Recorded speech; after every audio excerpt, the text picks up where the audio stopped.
Hey, what's up, guys? Welcome back to the channel. If you guys are new to this channel and you're interested in becoming a model, or maybe you are a model looking to advance your career, you definitely want to consider subscribing because I make some of the best content that you guys are going to see on YouTube about the modeling industry.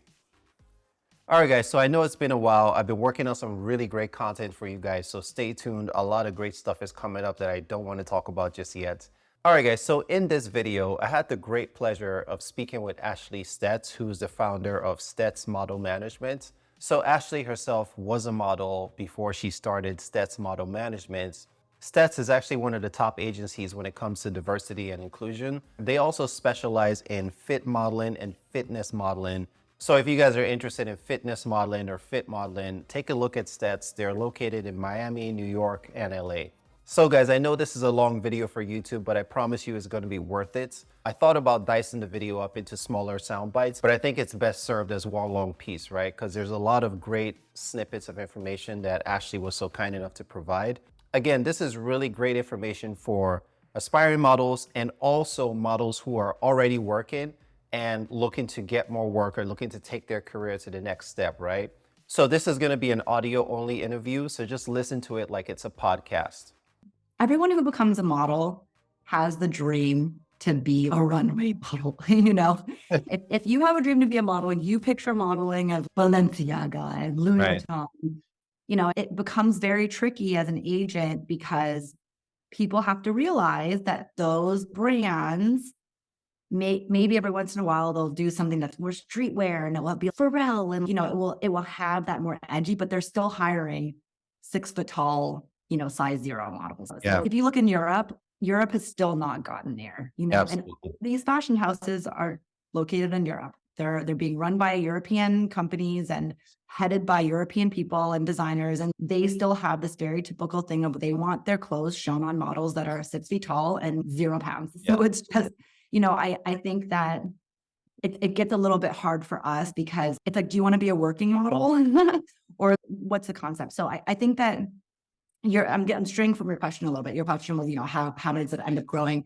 I think that because of that want, we do have to separate a main board, which are the models who are 5'9", maybe that are very, very much a beauty model, which are, that have that have the potential to do those kind of campaigns, because I would hate for them to miss out on that opportunity because clients come to our agency and they just see a lot of commercial faces. And you know what?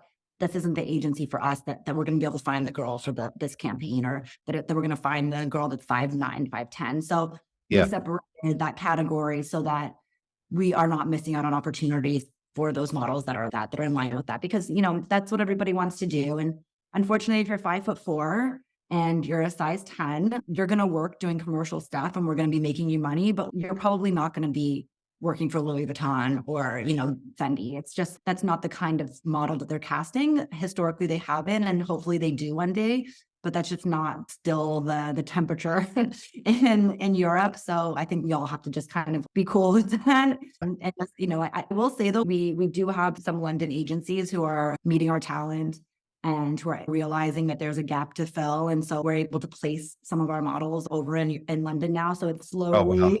Yeah. slowly going in that direction because they just don't have those models. It's wild. So I guess another question I have. So there are a lot of models or aspiring models who really have a passion for the industry, right? They live and breed modeling, but they just have a difficult time getting represented. Maybe because they don't meet the traditional requirements. Maybe they're not 6 foot, 5'11", whatever, or they might be on the older side, or whatever reason, right? So I guess what advice would you have for someone who has that passion but doesn't quite meet the high fashion requirements the European agencies are looking for, but they're based in the United States? We did a lot of IG lives and stuff like this from during COVID because it's so important, because we do get a lot of submissions from people and they'll submit several times and they'll follow up and they'll be like, tell me why you guys aren't accepting me. And so there's a few things to think about and a few different ways to go about it as a model who's trying to get representation. So you have to understand what is the moment in the industry. That's something to consider. What are you seeing on the billboards? What kind of models are you seeing when you look in the magazines? Who's being hired in advertisements? And I think right now it's very obvious. Freckles, gaps in teeth, unique qualities, big hair, you see it, So if you're somebody who's a unique face and you have a really, really unique qualities, a lot of agencies are looking for that right now. And that's not a typical thing that people consider, oh, model, like I have a big gap in my teeth. But that's something that people are asking for.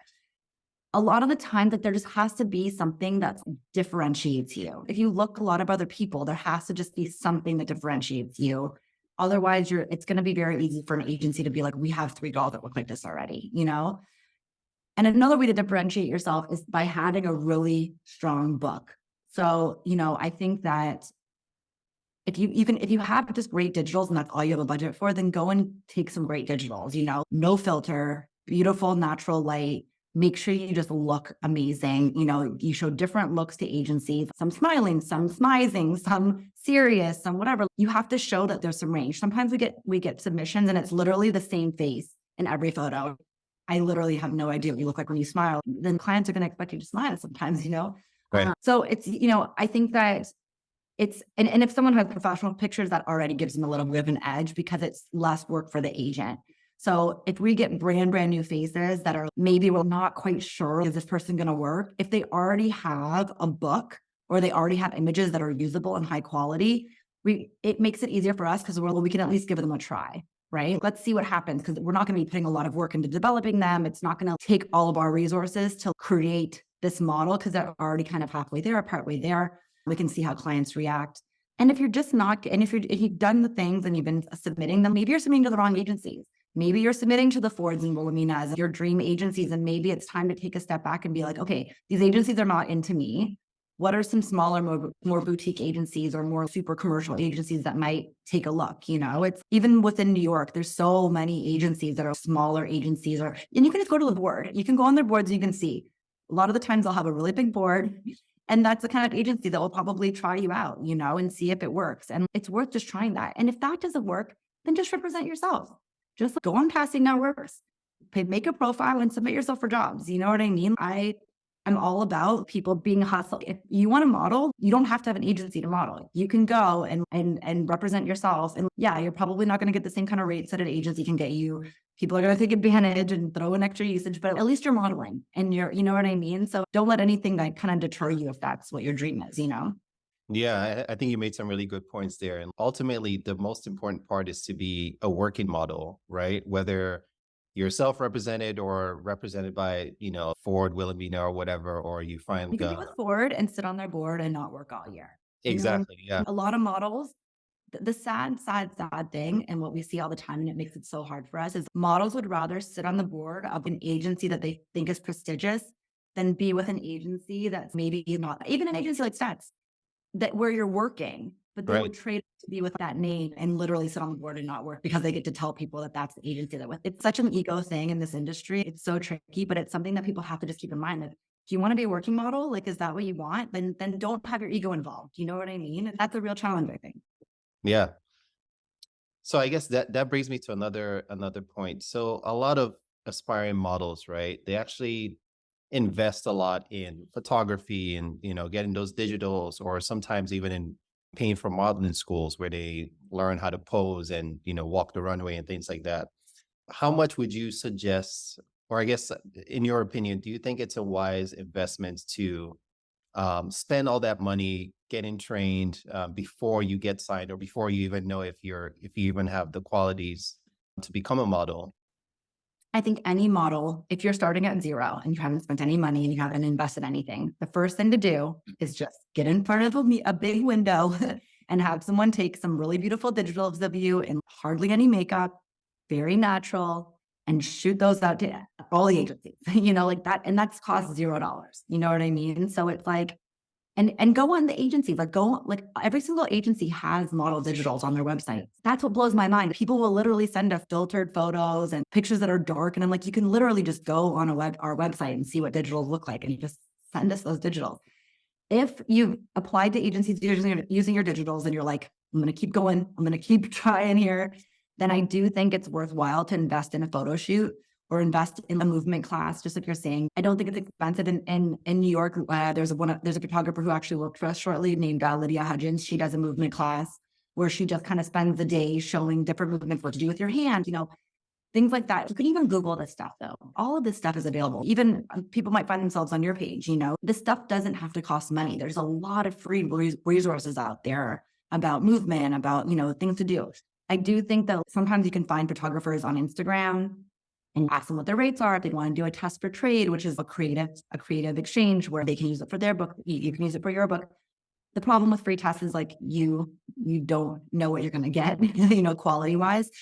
I would say that in terms of spending money on a shoot, you can find good photographers who will shoot you for $400 or $500, but you're going to be looking at about that much just for photography for a really good photographer. And what I would suggest is going on agencies that you love's websites and seeing what photographers they've tagged on Instagram. Do you know what I mean? You can go on our Instagram and click on a photo, a test shoot, and see who shot that.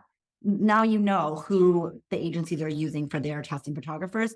Contact that photographer and ask for their rates and test with that photographer versus some random person who, do you know what I mean? You don't know what kind of quality you're going to get because you're paying $100 less. Just pay the money for the photographer that the modeling agencies are using and get a solid test shoot. That's a good tip. Yeah. So let's talk about Stetts a little bit. So let's just say an aspiring model is watching or listening to this interview or reading the article, right? And then they become interested in Stetts. What are, aside from, submitting on the website and all of that, what are some things that aspiring models need to know about Stetts as far as, maybe professionalism or working with the agency or how to get ready and prepare? Like what do you guys look for? And I guess, does that change by season or what's in trend? Just like I mentioned, you can kind of tell. I mean, listen, there's also things that it's also something to note that what you're seeing now was also something that was booked probably months ago, right? And now it's finally Right. out in Yeah. the world. But I will say that like you can see what's in style, like you can see what kind of models are being booked, and you don't see a lot of really skinny models anymore for commercial stuff. So if someone's super, super thin, we won't bring them in. If, I think that we definitely have some amazing petite models on our board, but we have found that being petite does eliminate a lot of fashion clients, which is a huge part of modeling. So, if they are petite, they have to be a beauty girl for the most part, or something really, really unique. So, that's something to consider. We do get a lot of petite submissions because we do accept petite models, but you have to have something really unique to if you're going to be petite as well. But the digitals are the number one. Like we only do submissions through our website. We don't do DMs. Literally, we have a pile of requested DMs of people submitting photos on Instagram. It's just not the way that we handle things, because we also ask a lot of pertinent information in the submission link. Do you work full time? Which you cannot work full time if you want to model. You have to be able to attend castings. You have to be able to, even pronouns. It's important for us to know, how to address you, age, and where you're located. I mean, we have people that submit that aren't in the city and they can't come meet us. We do accept people from everywhere, but it adds another layer that makes it a little bit more difficult. So I would just say, keep all these things in mind when you're submitting. If we're saying, please don't have a full-time job, please don't have if you have a mother agent, make sure your mother agent's the one submitting you, not you. There's a lot of things. So that's why we just prefer people to go through that. And then anybody who we don't get back to, it means that we didn't think you were right at the time. But yeah, if say you go and shoot with one of our photographers or, whatever the case, it is worth it to submit again and put yourself back in front of us, within a reasonable amount of time. And yeah, so yeah, I think it is worth resubmitting, especially if you have new photos, especially, if you have a little bit of experience. We've had people that have submitted and then maybe 4 months later, they shave their heads. And wow, they're really cool looking now. Like, let's get them in, Sometimes that's what it takes. So they dye their hair bright pink. And I'm like, that's something we don't have on the board. Let's meet them, And of course I have to ask the question, like, but what if the hair wasn't pink? But it is pink. So let's get them in and see if clients might be into this, So it's an interesting time for modeling because it's a lot of things, even tattoos, tattoos used to be a big no-no. And now we have tattoos, full sleeves, and some clients really love it. So. Yeah. Awesome. That's really good advice. And I guess my last question, just to kind of close it out. So what advice would you give for an aspiring model who is starting from ground zero and they're trying to get to the point where they're a working model, they're, staying busy, getting booked for tons of stuff, how would you suggest that an aspiring model should start to think about the journey of getting to that point? Well, just know that it is an investment. It's just like anything else, right? If you want to be anything, you have to go to school for the most part. Do you know what I mean? And if you don't go to school, then you have to spend hours and hours teaching yourself whatever it is you need to be doing, right? And I think that the the issue with modeling is that people think that you can just do it, you just become a model, take some Right. pictures and you're a model, and it's definitely an investment, and it's definitely a freelancer life, which is something else that not everyone can handle.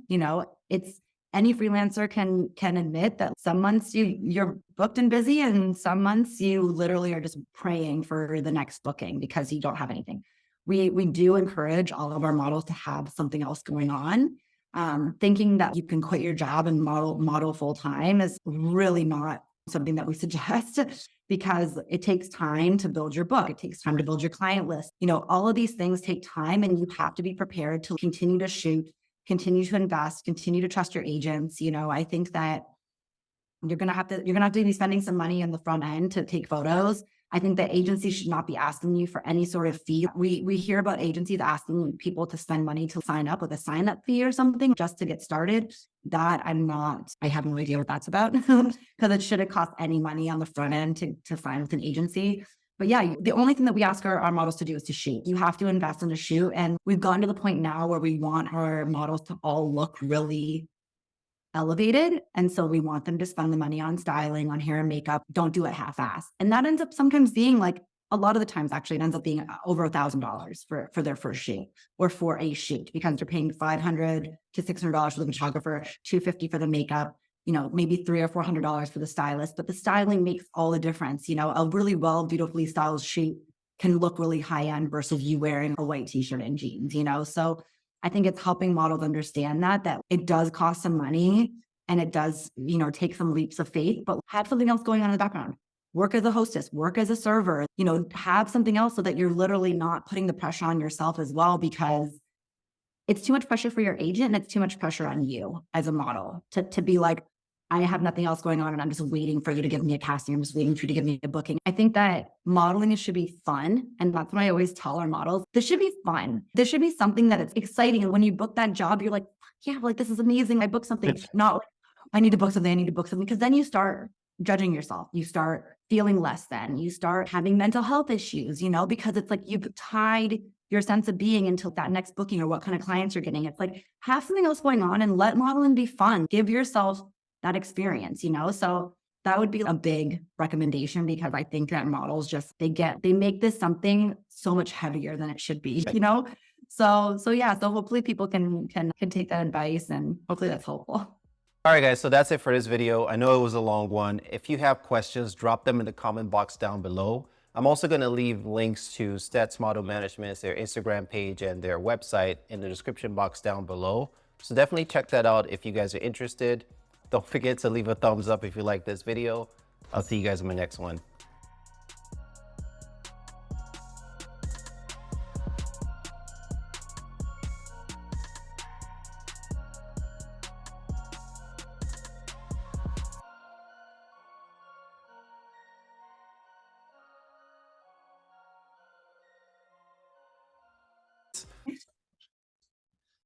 Right.